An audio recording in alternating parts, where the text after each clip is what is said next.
to Playbook for Performance, the official podcast of Shauna Corden, the Joan of Arc for corporate healing and performance. Join the quest to make work fun again by preparing leadership for engaging workplaces. And now, your host. Hello and welcome, friends. I'm Shauna Corden, and I'm glad to have you here on the Playbook for Performance podcast. Our mission is to make work fun again by building better leaders. This month's theme is all about building a coaching culture. And if you have a specific question on building a coaching culture, email us and we can add it to our social media. Just drop a note to podcast@shaunacorden.com.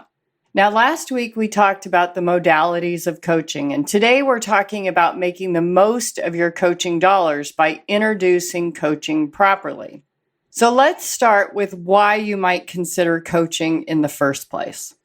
Coaching's an investment and a tool to solve problems. You would consider coaching side by side with other investments in tools such as consulting, software, hardware, staffing, etc. It can help you accomplish things faster, with longer lasting results, and more permanently.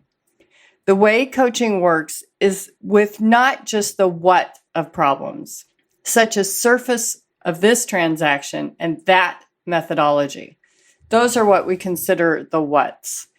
It goes deeper into the who, why we do what we do. We work on identities, values, behaviors, and habits. These deeper behavior changes, when intrinsically motivated, provide a shift, such as the mindset of, I might have a cigarette, to, I'm a non-smoker. If you think about the problems any organization faces, there's internal and external. Internal might include, do we have the right staffing? Do we have the raw materials of talent to execute on our goals? External pressures might be time to market, outperforming the competition, and so on. These changes require mindset shifts and behavior changes. Even a simple thought such as, I need to expect more from my staff, or longer hours do not produce a better product, are shifts. When you invest in coaching, you're not investing in building more widgets, but you are investing on why this widget, who the widget serves, and innovation of that widget. All of this is important to note before getting into where we start with coaching to make the most of your dollars, because the wrong order may lose momentum and the culture shifts that we're looking for. So let's start with bottoms up. Bottoms up is starting at the lower levels of the organization for our coaching program. This could be group coaching for individual contributors or one-on-one coaching for supervisors of large groups of people. The benefit of this bottoms-up approach is that the people who really want it and can apply it immediately to their day-to-day work get to experience coaching and what an ask versus tell approach can do for them. They can see immediately that they take more ownership for their ideas, gain courage to make alternative proposals and innovations, and have greater satisfaction with their daily work experience. Life feels less like perform or else, and managers immediately notice they have a lot less directing and telling to do. There have been very successful coaching programs introduced in this bottoms-up or almost grassroots approach. What to watch for? Be sure to measure the before and after metrics that are important to this audience. It might be sick time, retention, or employee satisfaction. Promote these results upward to justify expansion of the program to other lower level audiences. The next approach is tops down. This is my preferred method, as I think it moves much faster once executives experience true coaching. They see the benefits of a thinking partner, a blind spot activator, and someone who challenges assumptions. Once leaders experience this, they recognize the benefits for lower-level employees immediately. Be sure to capture the anecdotal and measurable effects of the coaching, such as retained clients, reduced costs, or increased revenue due to the light bulb moments in the coaching engagements. A third approach is with a targeted segment of the population. This might be an area that's difficult to recruit or susceptible to poaching by the competition. Imagine diversity candidates at a particular level or distinguished technologists. This population often needs to feel the company cares about their continued tenure and about them as people. They're often faced with acclimating to the new demands of a promoted role and how to juggle at this level with grace. Retention is often the measure of this targeted group, but it also may be the level of innovation, such as patents awarded, etc. Finally, our fourth area is the center of excellence approach. This is an area that keeps the standards, policies, and methodologies of the coaching program and shares these best practices across multiple functional areas of an organization.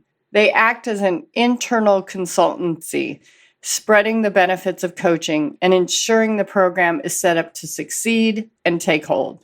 All four of these approaches have great merit and have been successfully proven methods for beginning your coaching program. They all have their unique hallmarks and pitfalls to watch for. Next week, we'll be talking about some of these hallmarks and pitfalls to ensure your program gets off to a great start. The key to the success of your program is to know what problem you're trying to solve. Do you need to build more trust, independence, or solve your retention problem? What's the budget for your program?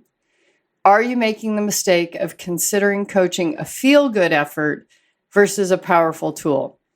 If you need help positioning and planning your coaching program, I'm here to help.